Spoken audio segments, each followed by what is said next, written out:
मैं अस्पताल में आंखें खोल रहा था।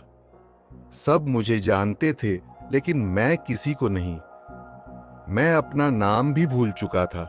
फिर एक अजनबी आया और बोला, मैं तुम्हारी सारी यादें ले गया था, अब तुम्हें लौटा रहा हूं।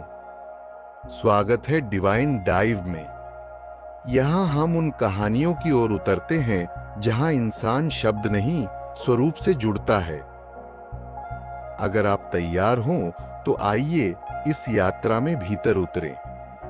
मुझे अपना नाम नहीं पता था। मुझे ये भी नहीं पता था कि मैं कहाँ हूं, किस शहर में, किस साल में।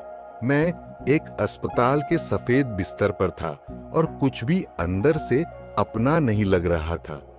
लोग आते रहे, कहते रहे, आपके भाई हैं, आपकी पत्नी है, आपके दोस्त हैं। मैं हंस देता था, लेकिन अंदर सिर्फ एक गहरा सन्नाटा था, एक अजीब सी ठंडी शांति। फिर एक दिन एक व्यक्ति आया, साधारण कपड़े, गले में एक पुरानी माला। उसने मेरा नाम नहीं पूछा, बल्कि सीधा कहा, कैसा लग रहा है जब सब भूल चुके हो। मैं चौंका। मैंने कहा, सच कहूं तो ये अजीब है, लेकिन बुरा नहीं है। वो मुस्कराया, बोला, क्योंकि तुम सिर्फ यादें खोए नहीं हो, तुम पहचान से मुक्त हुए हो। मैं उसे जानता नहीं था, फिर भी ऐसा लग रहा था जैसे वो मुझे बहुत पहले से जानता हो। उसने जेब से एक डायरी निकाली और कहा, ये तुम्हारी है।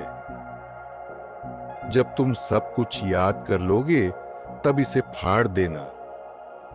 मैंने डायरी ली, पढ़ना शुरू किया।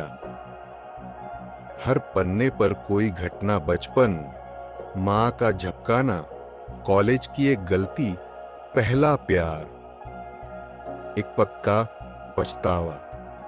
जैसे जैसे मैं पढ़ता गया, मेरे अंदर वो सारे चेहरे, सारी भावनाएं लौटने लगी।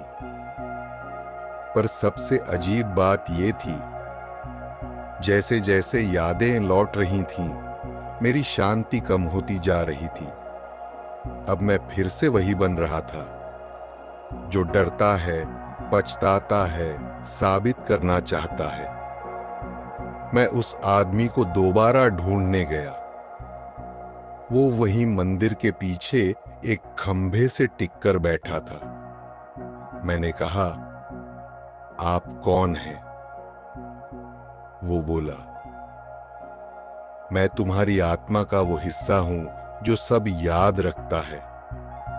तुम्हें एक बार ये दिखाना जरूरी था कि तुम क्या हो जब कुछ भी याद नहीं होता। मैंने पूछा, अब क्या? वो बोला, अब फैसला तुम्हारा है। अगर चाहो तो सब कुछ फिर से ओढ़ लो, या फाड़ दो वो डायरी और वहीं से जिंदगी शुरू करो, जहां कोई पहचान नहीं है, सिर्फ उपस्थिति है। मैंने डायरी को देखा। मां, दोस्त, सपने, डर, नाम, शक्लें, सब उसमें थी। मैंने उसे फाड़ दिया।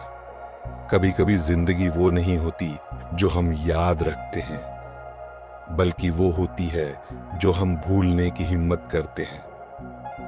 यादें हमें जोड़ती हैं, लेकिन वे हमें बांधती भी हैं। और शायद सच्ची आजादी वो है जहां तुम सब कुछ जानते हो, लेकिन खुद को किसी भी कहानी से जोड़ते नहीं। अगर कभी आपको लगे कि आपकी यादें ही आपकी पहचान हैं, तो डिवाइन डाइव को याद रखिए। यहां हम वो कहानियां सुनाते हैं जो आपको आपके बिना कहानी वाले स्वरूप तक पहुंचा सकती। शायद अगली कहानी आपकी ही हो। धन्यवाद।